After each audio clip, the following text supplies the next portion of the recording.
Bonjour à tous, c'est l'heure de votre cuillère de maths. Aujourd'hui, nous allons résoudre des exercices avec pour objectif de raisonner avec le parallélogramme. En effet, on va utiliser les propriétés du parallélogramme pour justifier des réponses. Commençons avec l'exercice 12, page 135. Dans cet exercice, on considère le parallélogramme LION et on nous demande simplement de recopier les phrases. Alors on nous demande dans un premier temps de travailler surtout avec l'association entre la notion de symétrie centrale et le parallélogramme. Dans ce parallélogramme, vous savez que les diagonales se coupent dans leur milieu, que le point d'intersection des diagonales est le centre de symétrie du parallélogramme, et du coup, N, qui est ici, est l'image de I par la symétrie de centre R. Donc ici, voilà ce que nous allons écrire. N est l'image de I par la symétrie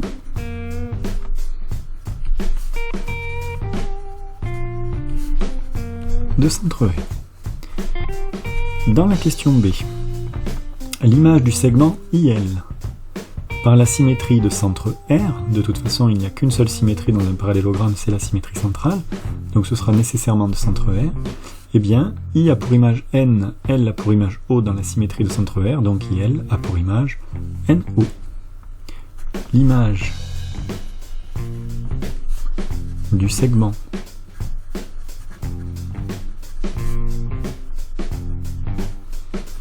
IL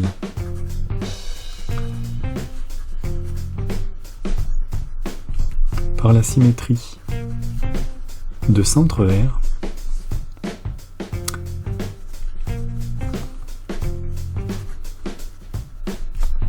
et le segment NO. On passe à la dernière question. Ici, on ne nous demande pas de justifier, on nous demande simplement de recopier et compléter des phrases. Je vais tout de même justifier à l'oral. La longueur OI est égale à la longueur NL. Ça se justifie par le fait que dans un parallélogramme, les côtés opposés sont de même longueur. La question D, l'angle ILN est égal, ou du moins est de même mesure que ION, puisque dans un parallélogramme, les angles opposés sont de même mesure. Et enfin, la longueur RL est égale à la longueur RO, car le point d'intersection des diagonales est le milieu des deux diagonales. Donc la distance entre R et L est la même que la distance entre R et O. Voilà pour cet exercice 12. Passons à l'exercice 14 de la page 135. Alors dans cet exercice 14, il s'agit d'un questionnaire à choix multiples. Nous allons essayer de justifier un petit peu nos réponses, même si ça n'était pas demandé. Vous avez dû de toute façon effectuer un travail de recherche pour pouvoir répondre à ces questions. Donc je vais essayer de simuler ce travail de recherche comme vous auriez dû le faire. Le parallélogramme EDBC peut aussi s'appeler. Alors ici, on peut raisonner sans figure, mais c'est quand même pas évident. Donc je vais faire une figure, et c'est d'ailleurs un conseil qu'on vous donnera tout le temps lorsque vous faites de la géométrie. Faites un schéma pour vous inspirer. Donc je vais dessiner un parallélogramme, ou quelque chose qui a l'air d'être un parallélogramme. Je vais faire apparaître les sommets de ce parallélogramme, EDBC, et il peut s'appeler EDCB. EDCB, ça ne marche pas, je ne tourne pas en rond. DBCE, DBCE, ça fonctionne. Ce sera donc la réponse R2. On va vérifier quand même si R3 est une réponse aussi qui serait possible. CBED, ah ça marche pas, c'est CBED, on croise. C'est donc bien la réponse R2. Pour la question B, PURE est un parallélogramme avec des longueurs données. On ne nous donne pas de schéma, donc je vais en faire un. Je redessine à nouveau un parallélogramme, PURE. Alors on nous donne des informations de longueur. PU égale 5 cm, donc je vais mettre l'information ici, et UR égale 3 cm. Je la reporte sur mon schéma. Alors, la longueur PE égale 3 cm. Eh bien oui, la longueur PE égale 3 cm, car dans un parallélogramme, les côtés opposés sont de même longueur. Donc cette réponse-là est valable. La longueur RE égale 3 cm, certainement pas. RE est plutôt égal à 5 cm, puisque les côtés opposés sont de même longueur. Donc ici, nous aurons 5 cm, donc ça c'est faux. Et la réponse R3 proposée, RP égale 5 cm, RP 5 cm, nous n'avons absolument aucune information sur les diagonales dans cet exercice, donc il ne s'agissait que de la réponse R1.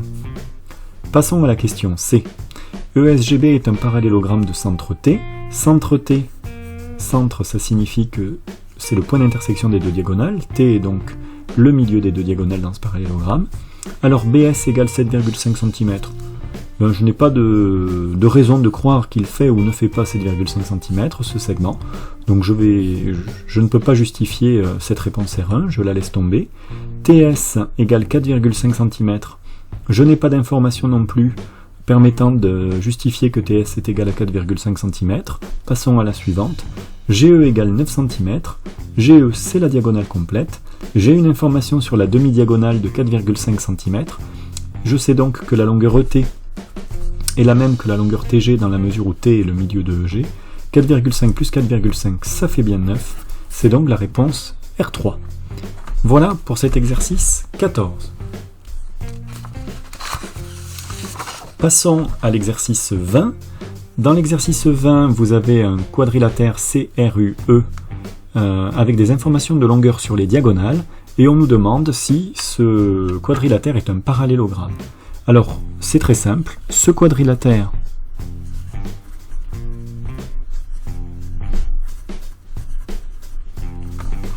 possède des diagonales qui n'ont pas le même milieu,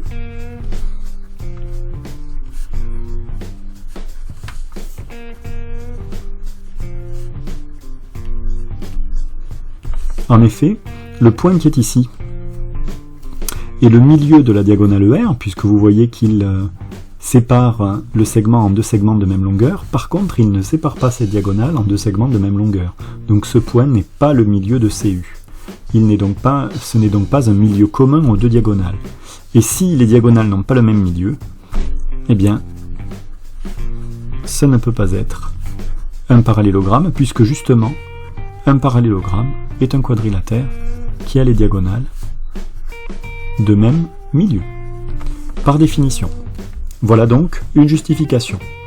De manière générale, mis à part la formulation, c'était sur cet argument-là que reposait cette question. On travaillait sur les diagonales du parallélogramme, c'est-à-dire sur notre définition, sur la propriété que nous avons choisie comme définition. Passons à l'exercice 23, qui est de nouveau un questionnaire à choix multiples. I est le milieu des segments EP et BR. Quel quadrilatère est un parallélogramme? Alors je vous propose là encore de faire un schéma. Dans la question A, I, milieu de deux segments. Alors déjà, quand on sait qu'on a deux segments de même milieu, effectivement, cette situation est associée à nos notions de parallélogramme.